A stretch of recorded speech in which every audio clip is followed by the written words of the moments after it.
Do you know the best way to double your business? Radio. Radio is hands down the best, fastest, and easiest way to double, triple, even quadruple your business. Real Estate Radio Experts is a full service agency that caters specifically to real estate agents. We do it all, from identifying the right station and demographics, to negotiating spot rates and schedule, to writing the copy. All you do is answer the phone, go on appointments. Stop killing yourself with cold calling. Stop wasting your money on those mailers that don't work. If you want to increase your profits and value of your business instantly, literally overnight, you can do it with one email. Go to realestateradioexperts.com, fill out the getting started sheet, and let's see if you're a good fit. You can also go to Super Agents Live and just click the Dominate with Radio tab if you want more information. I think we have a couple of videos there. The most valuable spoke in your business is your list, is your database. Look, guys, you spend tons of time and money building your email list. Why aren't you mining it? There's deals in there. Most people don't know what to say. You got to get Copy and Send. Go to copyandsend.com. We have a library of 300 email templates. All you do is copy, cut, and paste, and get it out to your database. Not knowing what to say is no longer an excuse. Go get Copy and Send. Welcome to Super Agents Live. This is the one place where you can come and hear the most successful people in real estate. You'll hear how these super agents built their businesses, how they stay productive, and how they stay motivated. Who am I? My name's Toby Salgado, and I made my first $1 million in real estate. And I'm your host for the next 30 minutes while we talk to yet another amazing real estate entrepreneur. Stay tuned. Let's go!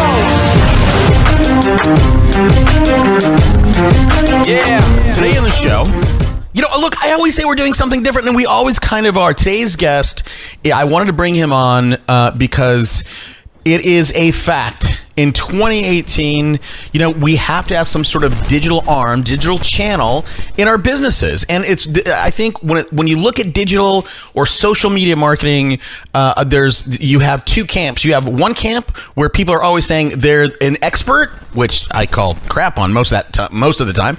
And then you have other people who go, I don't know what to do. So today's guest is a social media marketing consultant. He focuses on the real estate industry. I'm thrilled to welcome Alex. He's got a Greek name, this guy. Alex, you say your last name. Give it a shot, Toby. Caragiannides. That was good. That was really good. I'd give you a grade of a B on that one. Oh, that's not bad. No, it's not bad. It's pronounced Caragiannides. That's the English version. Okay. And the Greek version is Caragiannides. But glad to be here. Thanks for having me on the show, Toby. Of course, absolutely. All right, so let's just get into this. I want to get into what you're doing, how you developed your expertise. But before we get there, give us a little bit about who Alex is. Well, Alex was born and raised in Chicago, homegrown in a Greek community. Parents were born in Greece. I'm first generation in Chicago, lived there pretty much my entire childhood and teenage and adult life. Was a Cubs fan my entire life. Still am a diehard Cubs fan. Thank God they won a couple years ago a World Series. Moved to San Diego in 2002. Came this way, moved west, and jumped in the mortgage business immediately as a telemarketer. Climbed up the ladder slowly but surely from telemarketing to a junior LO, then a loan officer, and then I had a really good run, especially after the meltdown in 2007, 2008.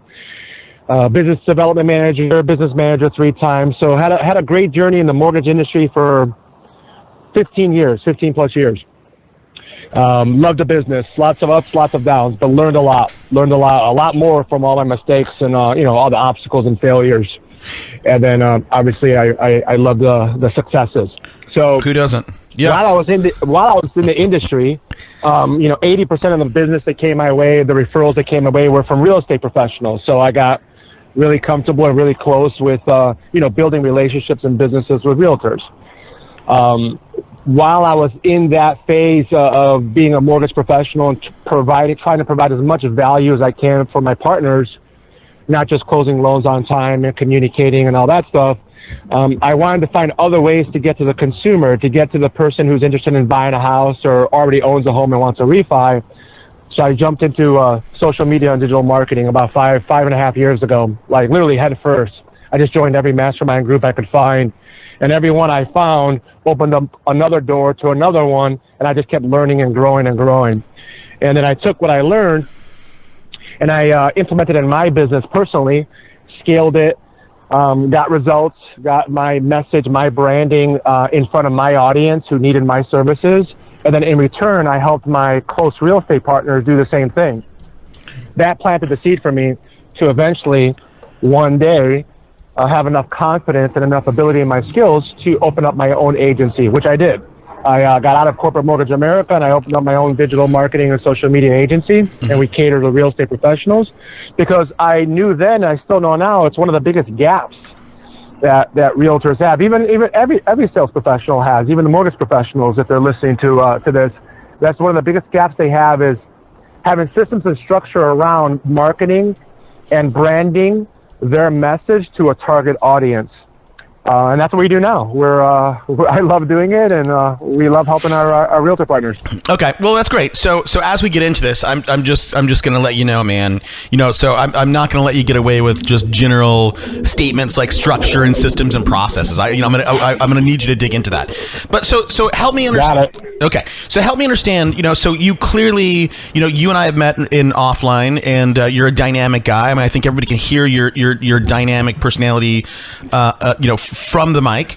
And I think that, if I look at your career, Alex, you were a sales guy, right? You're telemarketing to loan, you're a sales guy. What was, if we look at the giant bucket of sales, how do you think the notion of social media, and this is kind of a wacky question, but how does social media fit into the sales bucket or the sales process? It's a good question. It's a huge part of it. And this is nothing new. This has been around forever. It's just the way people communicate with each other has evolved and changed. So everybody knows in sales, it's all about building relationships. People do business with you because they like you, and then because they trust you, they end up moving forward. And then people end up referring business to you because they like, trust, and they respect you. So that foundation of sales, that's universal. That's not going anywhere. What has evolved in today's market, and I'm going to tell you right now, I'm even behind, and I'm ahead of a lot of people by 3, 4, 5 years, and I'm even behind on where the market is and where the audience is. So social media, why it's relevant now, why everybody should have exposure in one way or another for their brand, their message on social and digital marketing. It's because the audience is all on there. Perfect example, Facebook, 2 billion active users on Facebook. Mm-hmm. YouTube has more views daily, video views, I think in the millions of hours daily around the world, video views. Google Plus, Instagram, LinkedIn, Pinterest, these are all platforms, social media platforms where there's an audience on it. Mm-hmm. So if I'm a real estate professional, here's the thing with real estate, Toby.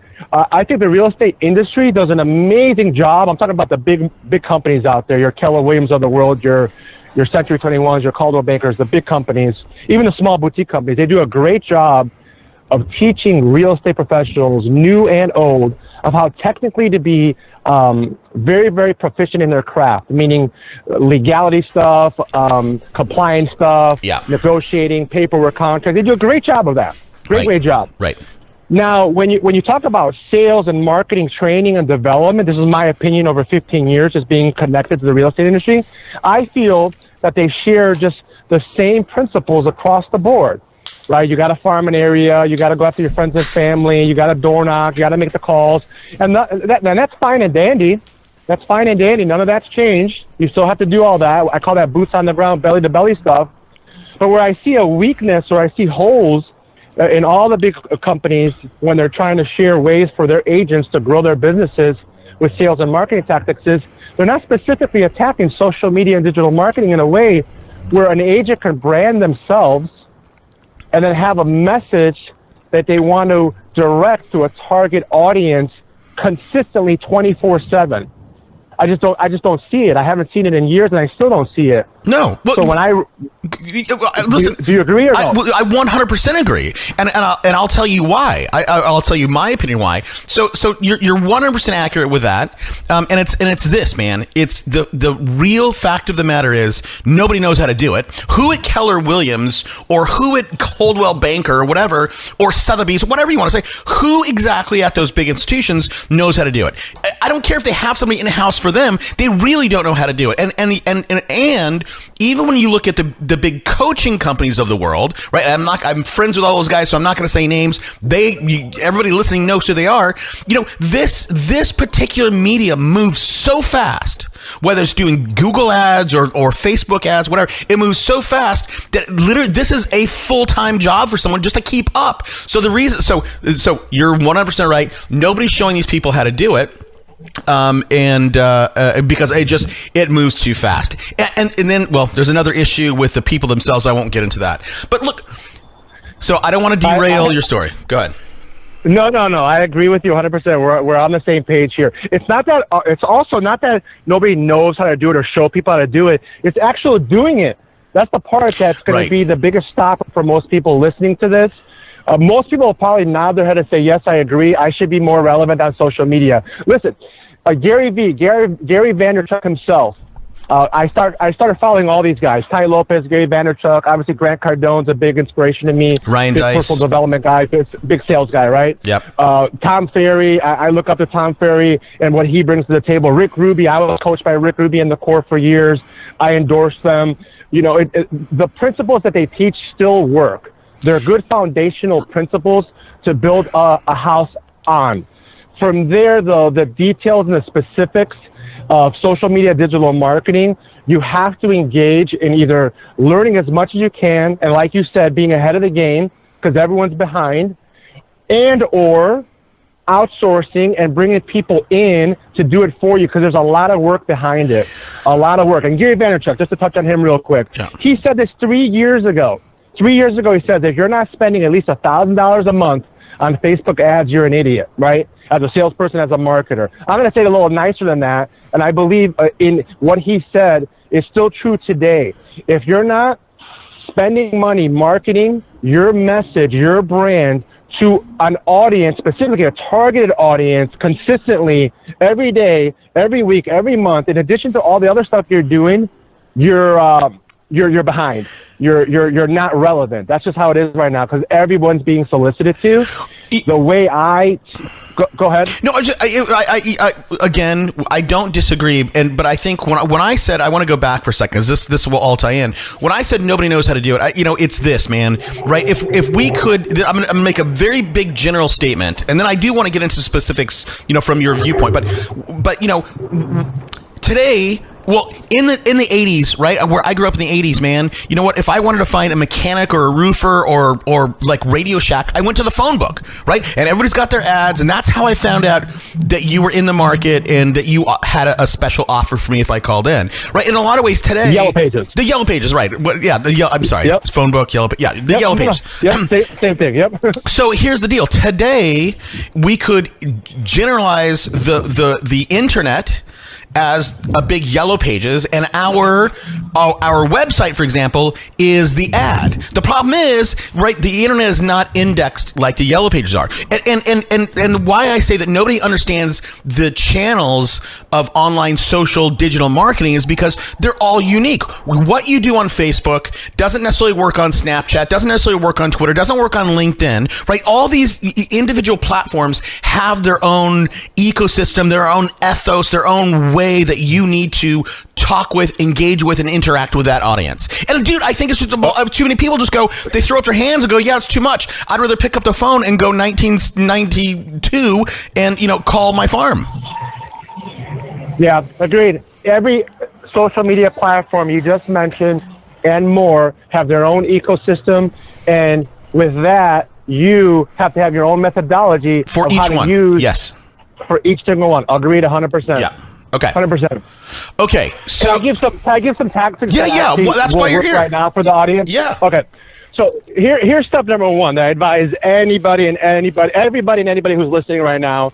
Step number one: across the board. This is what I do with my internal clients, onboarding them. This is exactly what we do for everybody. But this you could do yourself. So everybody's listening, this is step number one. Number one, start where you are right now, meaning whatever data you have right now, past clients, friends, family, business people, vendors, start right there. When I mean start by there, create a CSV file, right? An Excel spreadsheet report. Save it as a CSV file. Separate the columns of the first name, last name, email, mobile, whatever data you have on that particular person or those lists. Start right there and then upload that list to your Facebook account.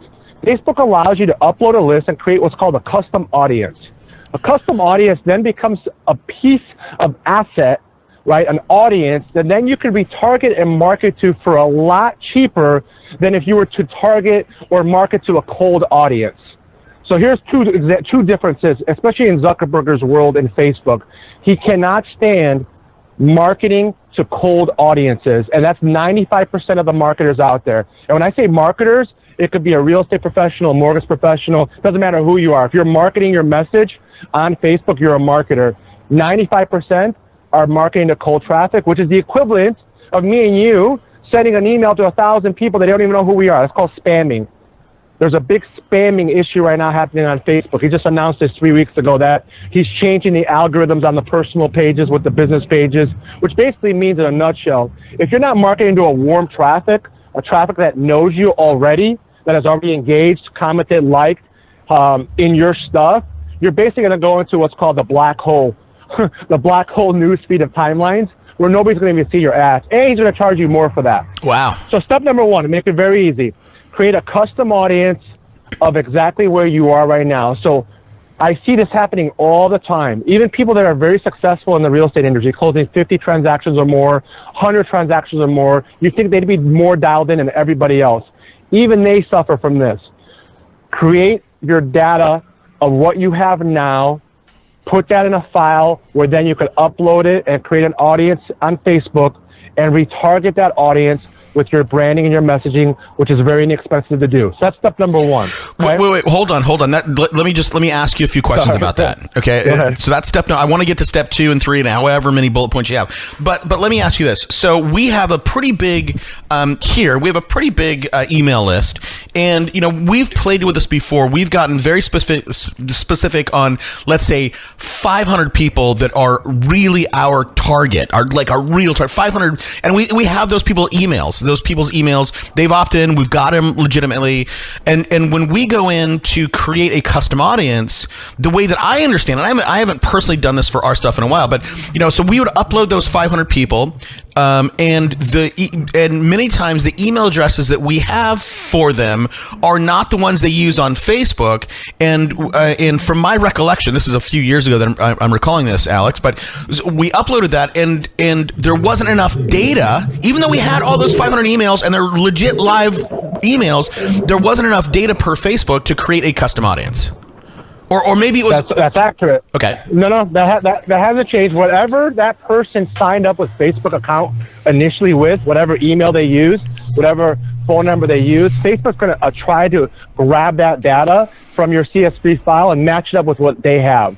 So if they have data that's matched up to their ecosystem, their algorithm, they're going to take it and they're going to create their custom audience. They're going to build it little by little. It's going to be scaling and always growing. Our custom audiences for our clients are always scaling and growing. If they don't have the information, let's say somebody signed up with their personal account and a home number, and you have their mobile number and you have their business email, they're not going to get connected. It's not going to be a custom audience. But there's another way to get it, though. How? So anytime somebody engages, you ever hear of a term called pixeling? Yeah. Yep. So I do audits all day. I do audits like 3-4 hours every day, 5 days a week. Audits for me is a way I can get in and do a business audit for somebody's business, their website, their Facebook accounts, their social media, landing pages if they have any, and I could see if there's any holes. And then I give my perspective of what I would do and customize a playbook and a plan of attack, and I just give that for free. It's a free business audit questionnaire, and I just want to give value. I can't tell you how many times a simple check of a website or a landing page, and I could see, because I have what's called a Chrome Pixel add-on. It's a plugin. It's free. For those of you who don't know, just go to Chrome, Google it. It's a Pixel add-on plugin, and it will tell you every page you're on if there's a pixel on it. A pixel, for those of you who don't know it, can be put on any page, any website, and it should be put on every page. Landing pages, websites, doesn't matter. Because when you get an audience to come on your page, let's say a website, for example, Toby, a real estate professional has this amazing looking brochure style website. It looks great. It's fantastic. Lots of great information, lots of value, and he directs traffic there. If there's no pixel on that page and there's not a call to action button where click here, we'll send you this, give us your name and email, in return we'll send you that, that traffic, that maybe it's a lot of traffic, 5,000, 10,000 people a month, that's not too crazy. If you don't have that page pixeled, you don't know where that traffic came from, and you cannot retarget that traffic. So step number 2, I would recommend, if you don't have enough data to create a custom audience of a minimum 500 or 1,000 people, where then you can retarget later, step number 2, pixel every asset you have online. Landing pages, websites, pixel it, very easy to do, and then you could create a custom audience from the traffic that has gone to that page, whether they opted in or not, doesn't matter. Right. Now you can retarget them later for much cheaper. Okay, all right. So let's talk about that for 1 second. So yeah. I'm going to tell you something crazy. Listen, I consider myself a extremely good marketer. I've been talking about pixels for the last 4 years. But you know what? Do I have one on my site? The answer is no. And I know that's crazy. I know you're going to go, what the? Well, like, how do you know this? And, well, you know, so here's, I can tell you what stopped me, right? I can honestly tell you what stopped me. So number 1, I want everybody to know that, you can explain how they go and create the code for the pixel. It's free for everybody. It takes 30 seconds to do. I won't take away your thunder, Alex, but you can create, for everybody listening, you can create the code, the actual code, for your Facebook pixel. Here's my problem, dude. You know why? So I know that it's important. I know that it's valuable. I know how to get into my Power Editor and get the code. My problem is, number 1, I honestly, dude, I don't know where to get. I know how to log in to the back end of my website, but I didn't know where to put the pixel. And my developers are not marketers. And I said, hey guys, put this on our landing page, our front page. And they may have the technical know-how, but they didn't have the marketing know-how to even know how to do it. And then, like, I'm just get so busy, I'm like, yeah, forget it. So can you spend 2 minutes, whatever it takes, explain to people where they go to get the pixel that you're step 2, and then mechanically, like, how and where does somebody put this on their site? Sure, and it's very easy, but you have to be conscious of it, and you have to know that it's there, and you have to know you have to put it on all your assets. So, I mean, we're not on screen here, so I can't show you anything on my screen. We're talking on audio here, but the best friend for anybody who doesn't know anything about this kind of stuff is really Google, right? So if you Google Facebook Pixel and you Google or Google Facebook Pixel install to my website, Google then will give you all these links that you can go to, and specifically they're going to redirect you back to Facebook, even though they don't want to do that because they're at war with Facebook. And then Facebook has really good training, PDFs, text training, video training to help people understand where to first of all, you got to go find the pixel, right? So under your ads manager, so if you're in Facebook and you go to your ads manager, there's going to be a tool tab that opens up a lot of different options on top of Facebook. One of those options that you'd have to scroll and find would be pixel. And most people, once they click pixel, because they've never created a pixel, they're going to be instructed automatically from Facebook to create one. And the cool thing is, Facebook creates it for you. All you do then is copy the code and then send it to your webmaster, or if you don't have a webmaster and you're doing this yourself on a WordPress site, you then, again, your best friend here is Google WordPress Pixel, and they'll give you instructions on how to take that code, which all you got to do is copy it, and put it and paste it where the WordPress master will tell you to paste it, or if you're using ClickFunnels, which is just a landing page software, or lead pages, etc., they'll tell you as well. So without me showing you, that's the best advice I could give. Okay, no, that's great. That's great advice. So, Toby, for you and for everybody else, it's so easy, it's free, and you're doing your business a disservice if you're not creating a custom audience. So I teach this philosophy of audiences, lists. There's power in lists. Everybody's pretty strong with their friends and family list. Everybody should be pretty strong with their past client list, right? You have these lists. They're identified, past clients, friends and family, business professionals, vendors, etc., right? Mm-hmm. These lists are mandatory as a sales professional, especially a realtor, mandatory to accumulate these lists and then market to these people offline and online. Another list that people just don't pay attention to, and I don't know why people don't talk about this enough, is your social media audience. Your social media audience, you could create a list on social media within a short period of time in the thousands, if not hundreds of thousands of people. How? If you have your web and your by creating pixels on everything that you do and directing people and giving value, blog articles, videos. Wow. I mean, we do this for our clients, but if I'm teaching here, I'm going to tell you, build an area that you want to concentrate on, like a community area on Facebook. Let me share a third fact that I wanted to share. Okay. So the third one is pick an area, right? Everybody knows the concept of farming an area, how relevant it was. It still is relevant, but you're not going to be able to postcard thousands of homes. So when you farm an area, typically you're door knocking and farming 250 to 500 homes. But on social media, you have the advantage of leveraging technology on the internet to get your message to the masses for very, very cheap, if not sometimes organic, which is free. So pick a community, pick an area. Wherever you are as a real estate professional, pick an area that you like a lot or you know a lot about. I typically like to go after areas that have 20,000 to 40,000 homeowners. So it could be one zip code. It could be more than one zip code. Just depends on where you are in the nation and the county. Once you pick your area, create a page around that area. Mm-hmm. Instead of saying, Alex the Realtor at KW, say, the area homes and lifestyle page. And then become that person that gives value and content to that page every single day. People always look at me funny when I say we post on our clients' Facebook fan pages or their community pages every 4 hours. 6 times a day, 180 posts a month. People are like, are you posting too much? I'm like, it's impossible to post too much on a business page. Less than 3% of people that follow that page actually even see your posts. We're only doing it to keep Facebook happy as long as the content is relevant for the audience. But when you do this kind of stuff, anybody who likes, comments, engages, shares, anybody who sees that doesn't even have to interact. But it goes through their newsfeed, becomes a custom audience that now you can market to later. So when I say you could build a custom audience very fast in the hundreds and thousands, I'm not exaggerating. So you want to have audiences that you're building on social media, as well as audiences that you're building from lists that are offline, past clients, vendors, business people, et cetera, et cetera. Does that make sense? Yeah, it does. It again, sometimes with a lot of the stuff, the words that, you can tell a story and I go, yeah, that makes sense. But when it comes to execution, most of the time people like that's where they get stumped. But let me ask you this. Let me go back to the pixels for a second.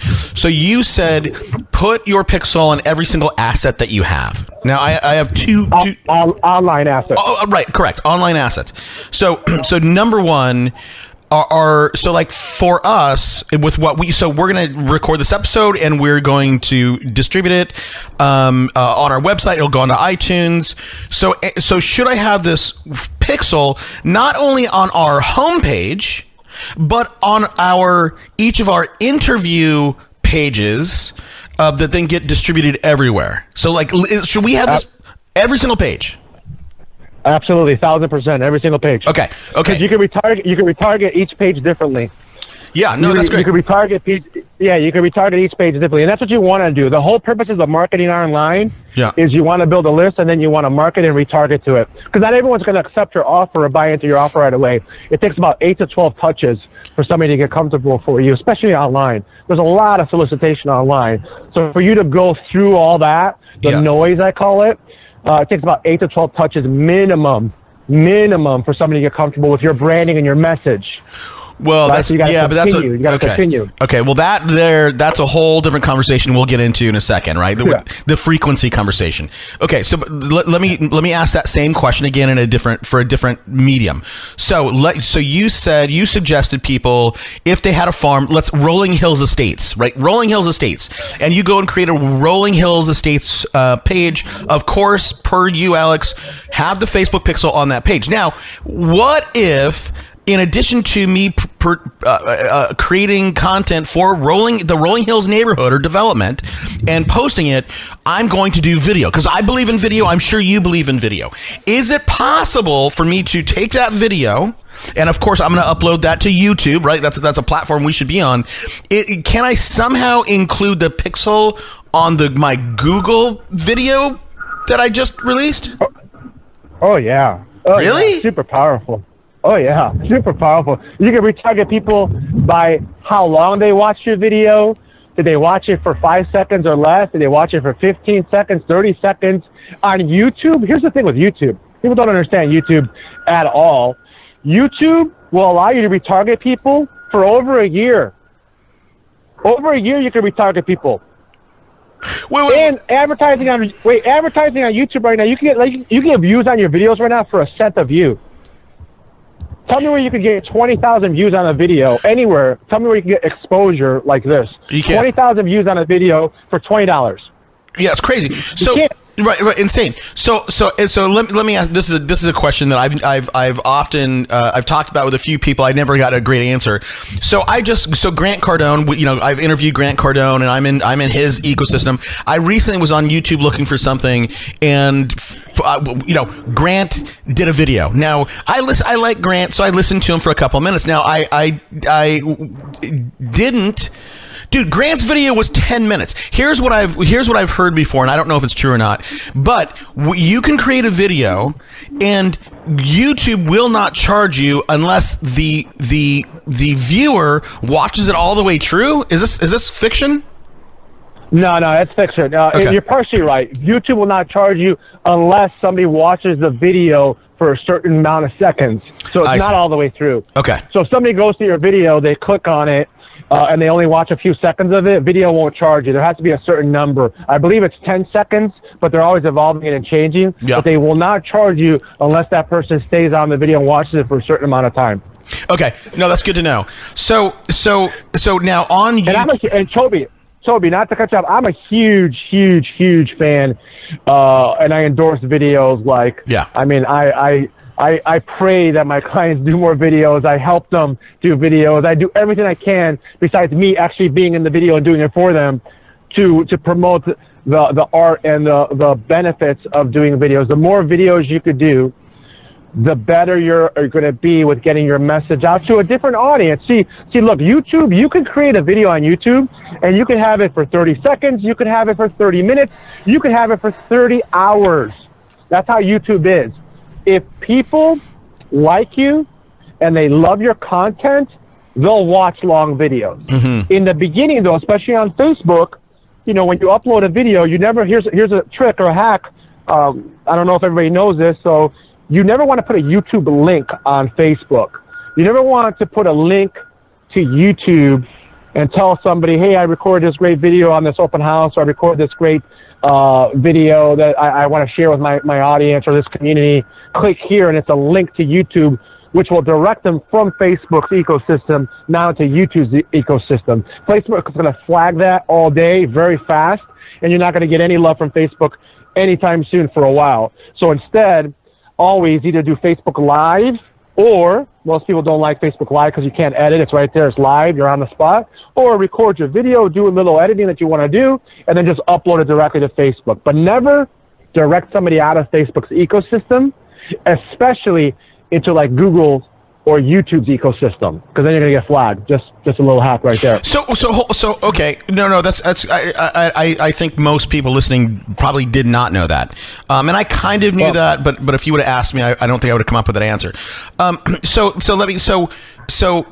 Here's my thing with YouTube or YouTube videos, right? If you're gonna create a video for your service or product, For me, I say don't necessarily put that on YouTube, and here's why: is because you can't control. Somebody can watch your whole commercial for your product, and then all of a sudden your commercial ends, and then you never know what YouTube is gonna surface after that, right? It could be something against your beliefs. It could be something that's a little bit sexy, and you don't want that to be branded towards you. So when we create videos for our service or products, we use what is the other one that is like ad free or Vimeo? Yeah, Vimeo. Okay. Yep. So that's so create your video, put it on Vimeo. But so let me ask you this. So let's say we have, like, for ViralCast, right? Our podcast production company, we have a 2.5 minute explainer video that we uploaded to Vimeo, and we will commonly buy ads on Facebook. And that's the link. We go, hey, check it out. Link out from Facebook out to Vimeo to watch our explainer video. Are you telling me that Facebook is gonna, because I'm taking them out of the ecosystem, Facebook's gonna charge me more, flag me, or generally not treat that ad with as much respect as maybe I could get otherwise? Yeah, they're not going to flag you because you're directing people to Vimeo, but they're not going to charge you as low as if you were to keep them in Facebook's algorithm or Facebook's ecosystem. So yes, you're going to get charged more because you're redirecting them. So look, Facebook, for those who don't know, owns Instagram, and Google, for those of you who don't know, owns YouTube, right, and Google+. Yep. So you want to play in both sides here, right? Both sides. So it's like the American League and the National League of Baseball. So Facebook and Instagram has to be one style, one methodology, actually two methodologies within Facebook and separate within Instagram. But when you give Instagram love, you're giving Facebook love. Facebook's all over it. Instagram is meant for images, video stories now. They're 60 seconds or less. Very, very good for images and photos and short, quick videos. They're called Instagram stories. Facebook is basically a blog site on steroids. The data mining organization. They have data on everything and everyone. They continuously upload new algorithms to switch things up, keep people on their toes. I mean, marketers have been trying to catch up with Facebook's algorithms for years. You cannot. There's hundreds, if not thousands of them. They're always changing and evolving. But the reality is, if you have a warm audience and you're giving that audience really good content and valuable information, and people are engaging, liking, commenting, and sharing, your edge ranking and the algorithms within Facebook under you are going to go up. They're going to be in the positive. When they're in the positive, when you start advertising strategically throughout the day, weeks, or month, your message, Facebook will reward you with a lower cost per click. It's called CPC. That's what you want as a marketer. That's what you want as a real estate professional all day, every day. YouTube has different methodologies and strategies and tactics that you have to deploy with Google+, with YouTube directly, and that's just a whole different plan of attack. But same power, same concept applies there. They have their version of Power Editor, which is called Google AdWords. They have keyword, they have SEO rankings. Google's a super powerful, amazing algorithm for data as well. So if you could parlay both of those in your online mix, it'll just complement everything as a real estate professional that you're doing offline.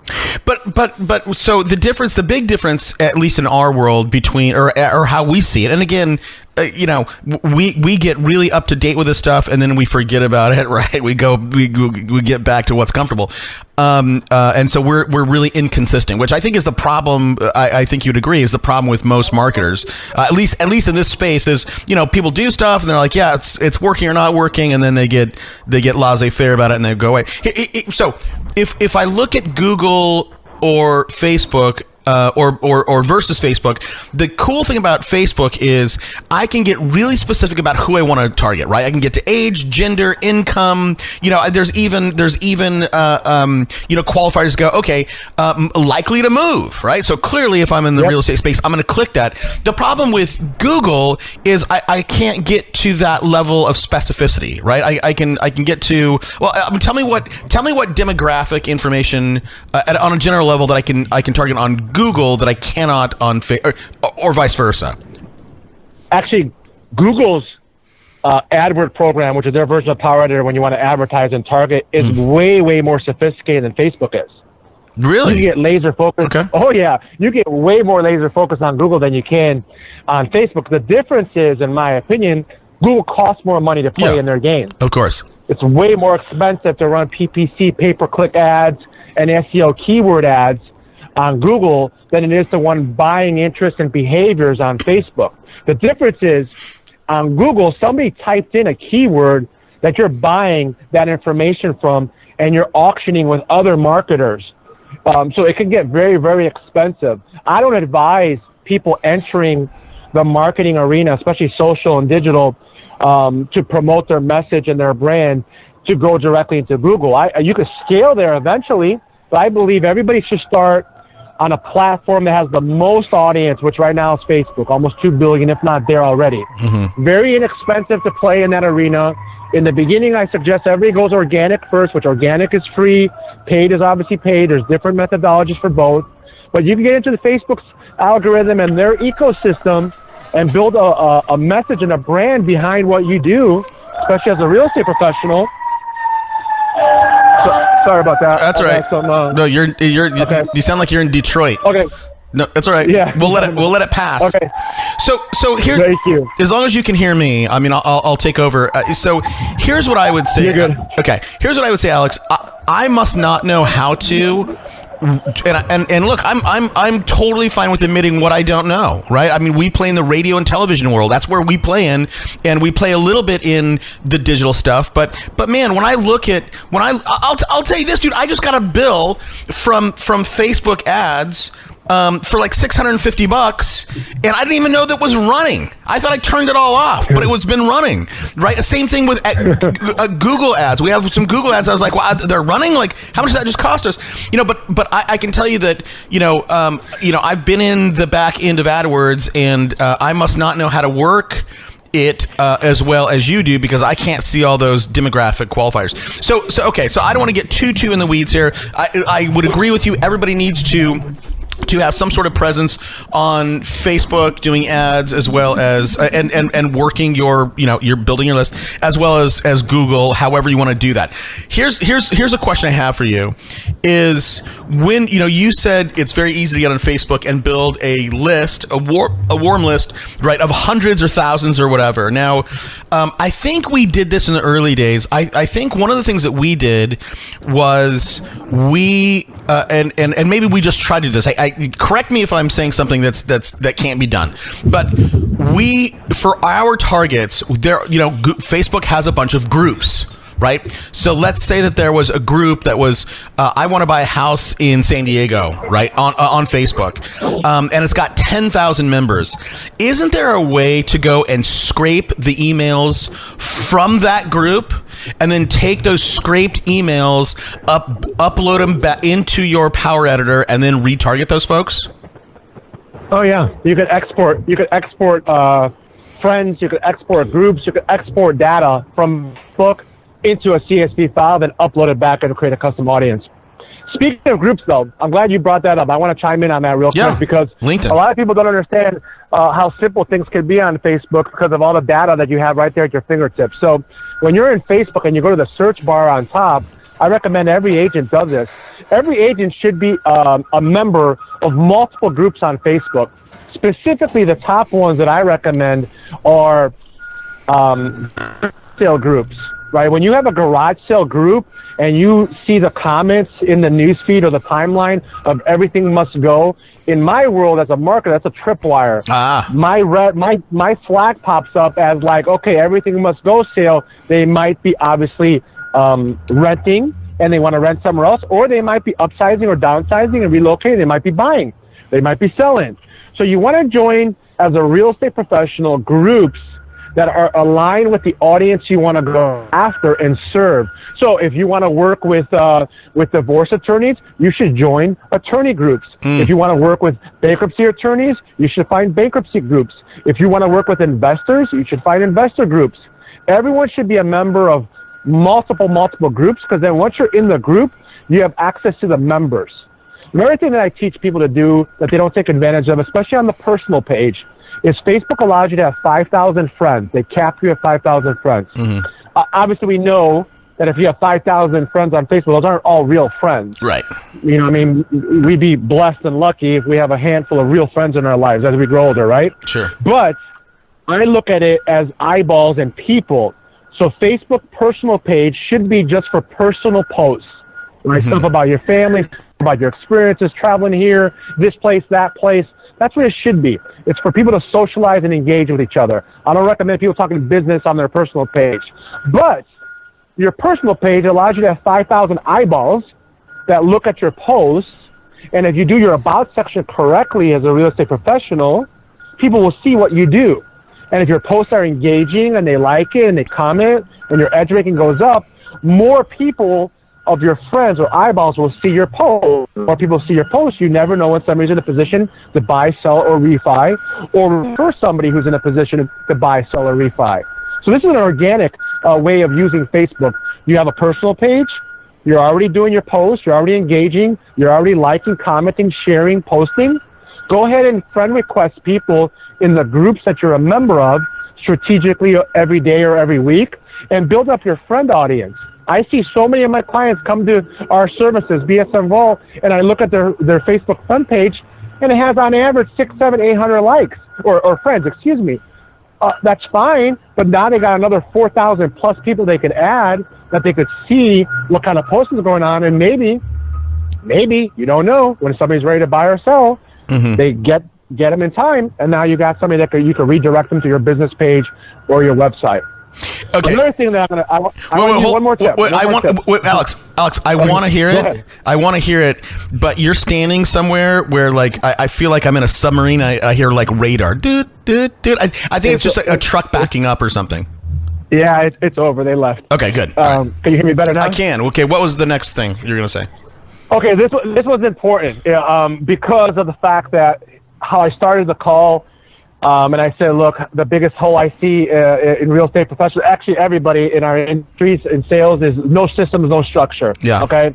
I'm big on systems and structure. I'm huge on it. I know it's too broad right there, but I'm going to dial it in a little bit. Okay. So for the purposes of moving forward, so people could take action after this call or whenever they hear this, you want to, and I can't tell you how many people, Toby, I work with that do not have this. You want to have a marketing calendar for every single month of the year on what you're supposed to be doing in relation to marketing, online and offline, okay?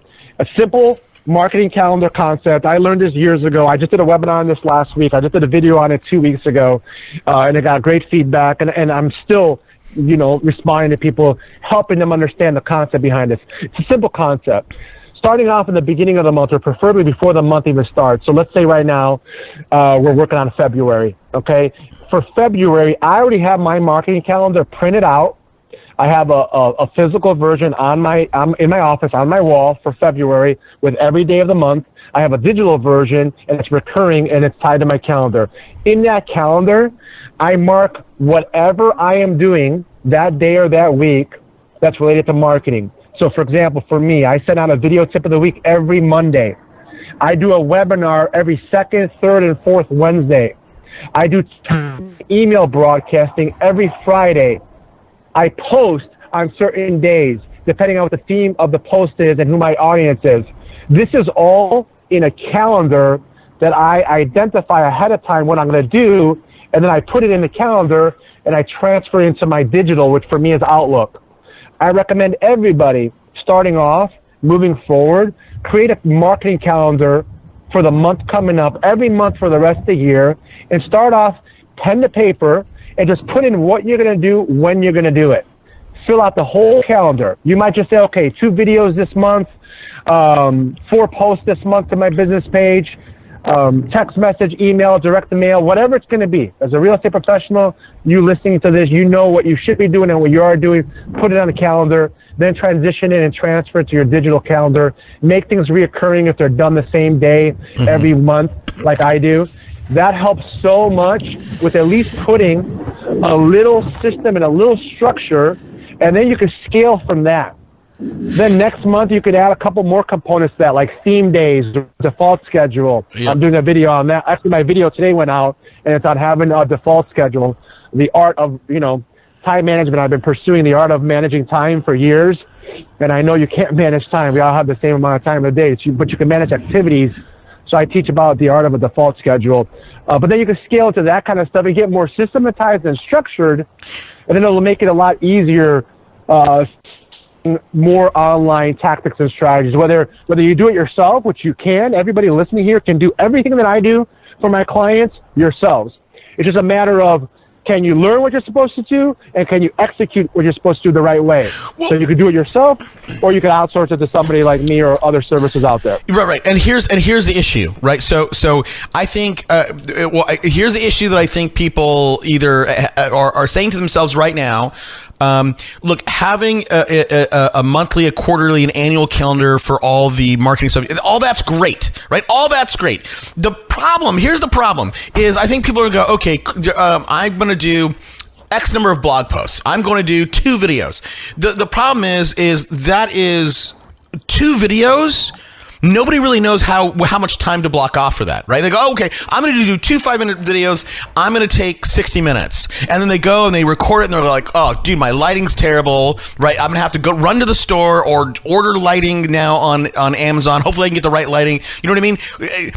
There's so many, the challenges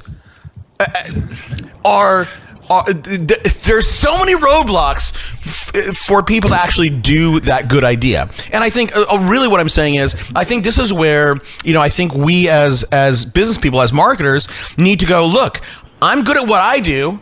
If I'm not good at creating those videos or writing that content, maybe you should just suck it up, open your wallet and hire somebody else to do it. Because you know what? I would rather pay someone else and get that stuff done and run my business appropriately rather than not do it at all. And I think that is why so many people are failing, in this world of digital marketing. Because number one, even if they do know how to do it, like me, I don't, the little tiny things, where do I put this Facebook pixel, kills it for me. So anyhow, that's my rant. Look, dude, we got to start wrapping up. We got 40, and a guy like you, I could probably talk with, for 2 hours, and maybe I should start doing really, really long form. I just haven't got there yet.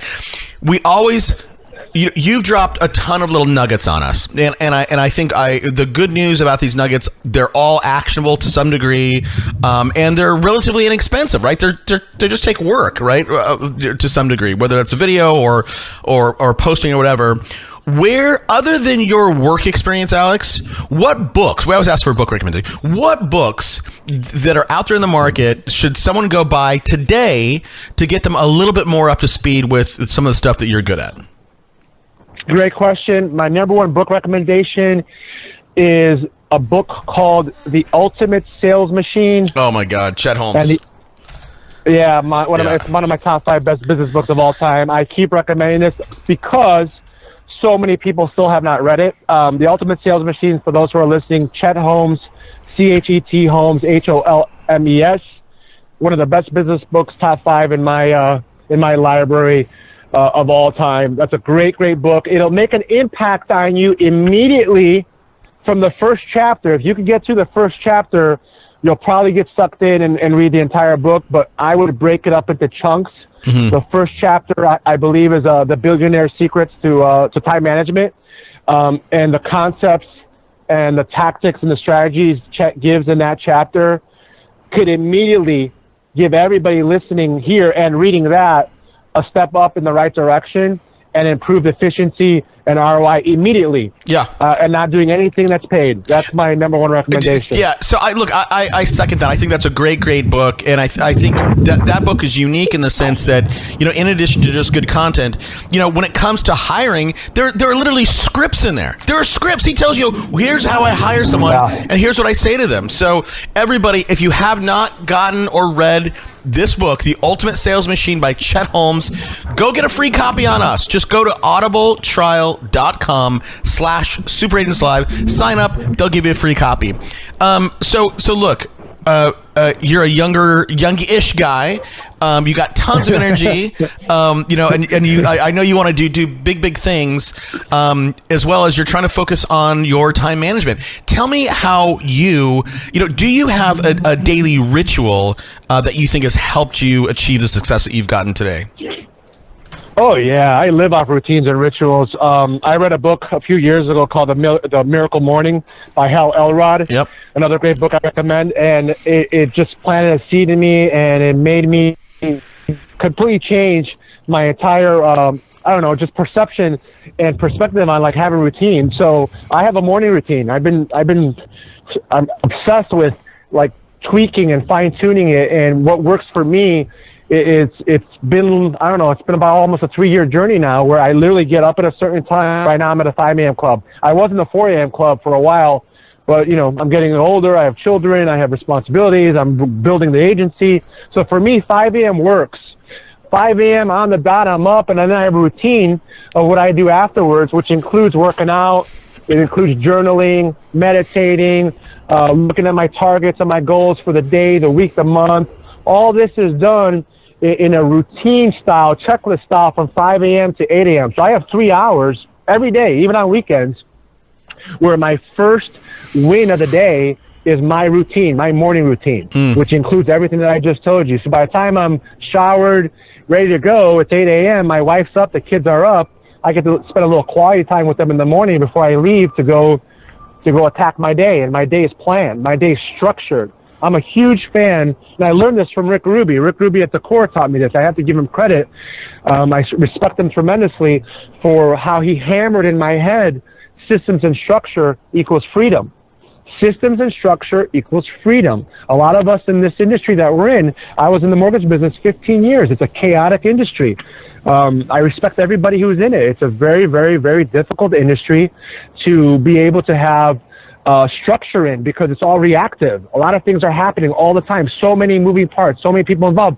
Same in real estate. It's a very reactive business. But what you could be proactive on and control, which is not that many things, is going to be a morning routine. It's going to be your power hour, your prospecting, business development. Everything else is reactive. So I recommend, if you haven't read the book Millionaire Morning Routine by Hal Elrod, get it. And I do recommend, and I endorse, and I vouch for how much having a routine and rituals has helped me in my life, not only in business, but in my personal life. So we have personal life and we have business life. And it has so much when you can work on personal development and yourself in the morning, because then that rolls into the business side and complements and helps you grow on the business side tremendously. For sure. Yeah. So, well, especially as you said, you know, if you can get a win in early, I mean, you're just setting the stage, you know, for you know, a good positive day. Well, look, man, I appreciate you taking time out. If people want to learn more about what you do, who you are, where can they go? BSM Vault, my website. BSM, the acronym stands for Business Fundamentals, Sales Tactics, and Marketing Strategies, and Vault, like a bank vault. They can go to bsmvault.com. It's a great page. We always update it. I always do I do fresh content every week. I do 2 blog articles a week, 1 video tip of the week. I have webinars. I have really cool PDFs and opt-ins. For those of you who are wondering what kind of videos they should be doing as realtors, I have a really good PDF. Doesn't cost anything. I give it for free. What kind of ads you should be running. If you want to get into that space, I have another PDF. I have mentors and coaches in my life still right now. I have 7 mastermind groups that I'm a part of, and I take from each one of those coaches, and I put into my methodology of what I do for my clients. But, you know, I'm always searching. I'm still searching. I'm still a humble student. I'm always trying to learn and grow and become great at my craft. And now my space is social media, digital marketing, and consulting. So I'm always giving back, and I'm always updating our page with new content. So go to bsmvault.com. And, just hold on, just for everybody. So I got to tell you, man, I mean, I think you are a well-spoken guy, but you keep saying BS. So you're saying B as in Barbara, S as in Sam, M as in machine, vault. But the way it sounds, just so you know, I don't know, is BFM. So it sounds like Barbara Ford machine. And I got to tell you, if people don't get that right, they will never, ever be able to figure out how to spell your last name, Caragiannides. So that's my 2 cents, buddy. All right, my man. Hey, that's it. Let's keep in touch. Great talking to you. Thanks, Toby. Bye. See you, pal.